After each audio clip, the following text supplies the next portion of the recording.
Olá, tudo bem? No presente vídeo, apresentaremos a teoria de aprendizagem proposta por Jean Piaget.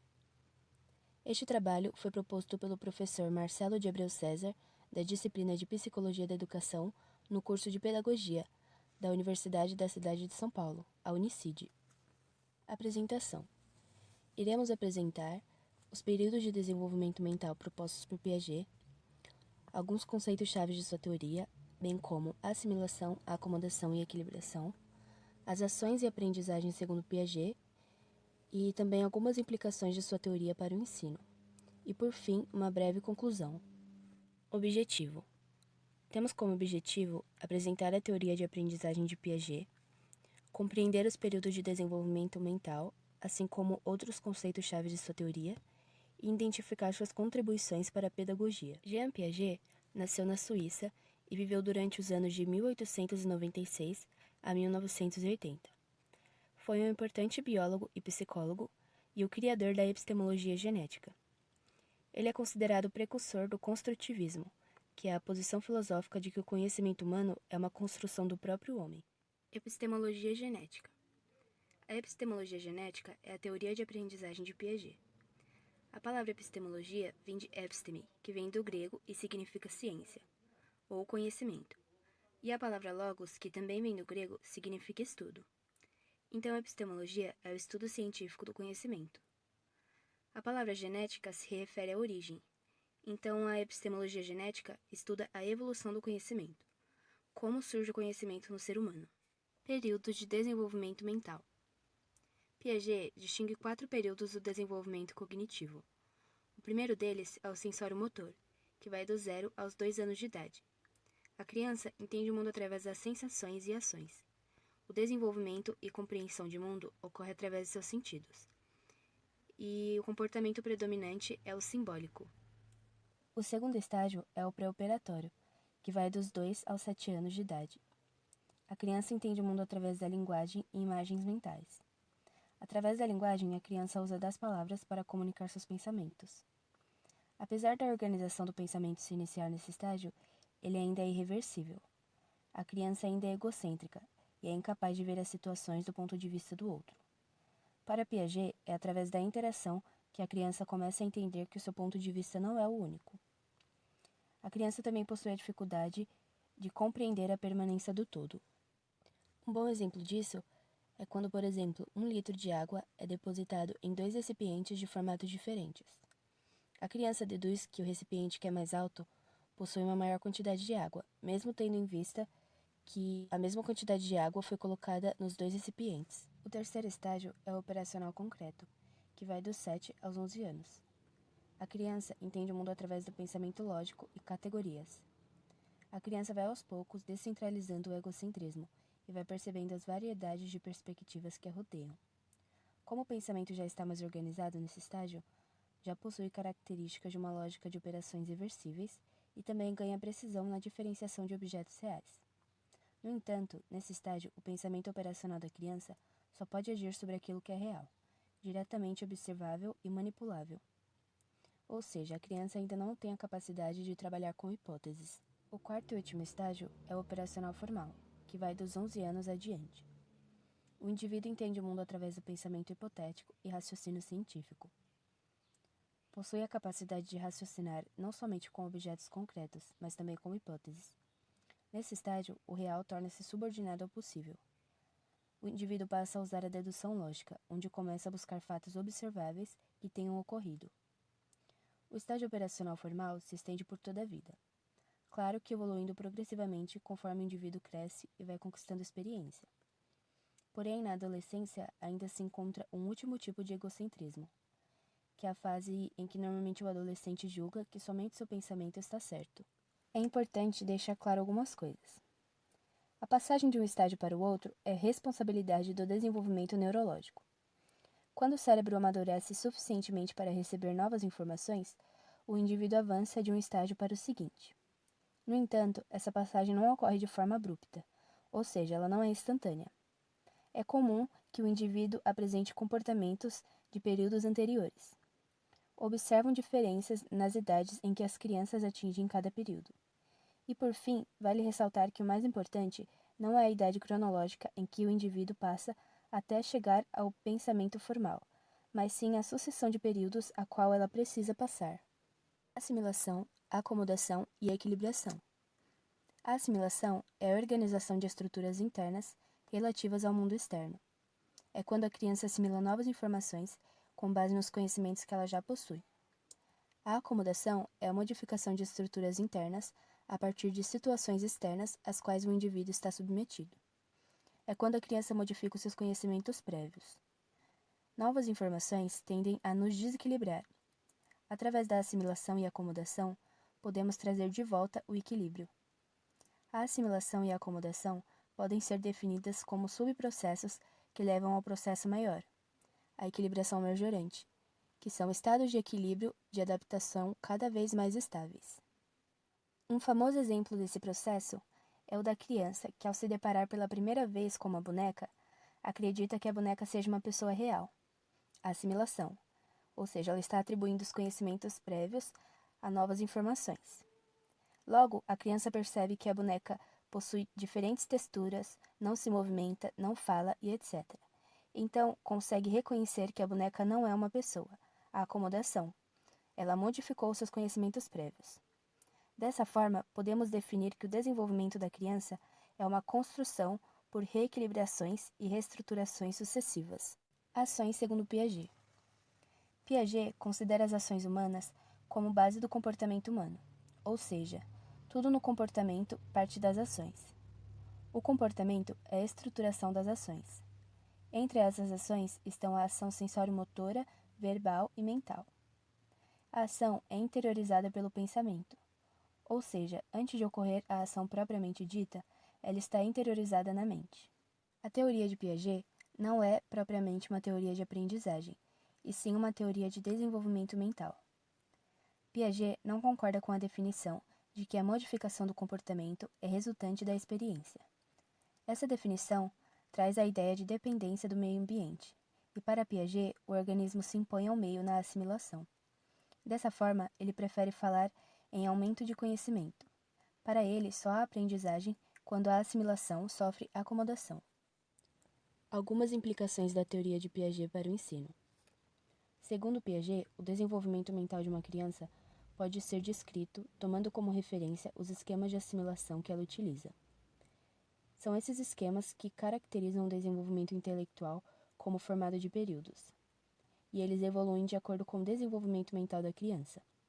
Sendo assim, são diferentes, por exemplo, os esquemas de uma criança de 2 anos e os de uma criança de 7 anos. Mas para Piaget, só há aprendizagem quando ocorre a acomodação, que é a reestruturação de esquemas de assimilação existentes. E esse processo leva à equilibração. A mente, por ser uma estrutura cognitiva, tende a funcionar em equilíbrio, o que aumenta permanentemente o grau de organização interna e adaptação ao meio. Dessa forma, temos algumas implicações. Cabe ao professor provocar o desequilíbrio na mente da criança, e ela, procurando o reequilíbrio, se reestruture cognitivamente. Dessa forma, irá ocorrer a aprendizagem. O mecanismo de aprender da criança, sua reestruturação mental, deve ser compatível com o nível de desenvolvimento mental em que ela se encontra. Deve ser levado em consideração no ensino os esquemas de assimilação do aluno, aqueles que se deve alcançar e os do professor. Esses 3 conceitos são relativos ao ensino reversível, que de forma resumida seria a partir de um esquema conhecido pelo aluno para atingir o esquema que o professor deseja que o aluno alcance, ou seja, partir de um ponto de partida conhecido pelo aluno com um ponto de chegada desconhecido. O professor não deve usar somente seus esquemas de assimilação e ignorar os do aluno, mas não significa que a iniciativa seja exclusiva do aluno. O professor deve ser ativo e cabe a ele produzir as situações desequilibradoras, de forma que seja possível alcançar o equilíbrio majorante.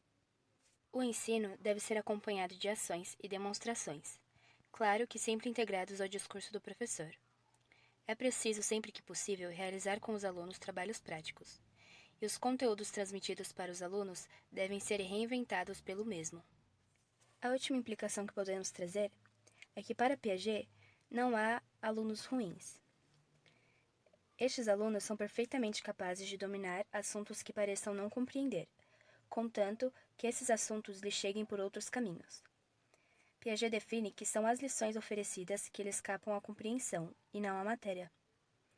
As aptidões diferenciadas dos alunos consistem mais na sua capacidade de adaptação do que ao tipo de ensino que lhe é fornecido. O sucesso escolar também pode decorrer da passagem rápida demais de um esquema para o outro, onde o desequilíbrio é tão grande que a criança não consegue trazer de volta o equilíbrio. Conclusão. Concluindo rapidamente, podemos dizer que é necessário entender e encontrar o período em que a criança se encontra e trabalhar de acordo com a sua fase, estimulando-a para que ela possa se desenvolver. É muito importante observar a criança identificando seus conhecimentos prévios, ou seja, os conhecimentos que ela já possui. E partindo desses conhecimentos, desenvolver atividades que tenham como objetivo a acomodação, que é a modificação dos conhecimentos que ela já possui. Dessa forma, a criança irá evoluir cognitivamente. Análise.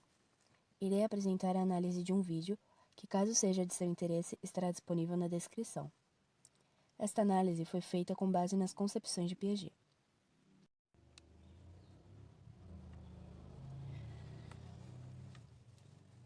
No vídeo, são abordados trabalhos em grupos e a importância dos mesmos no desenvolvimento da criança.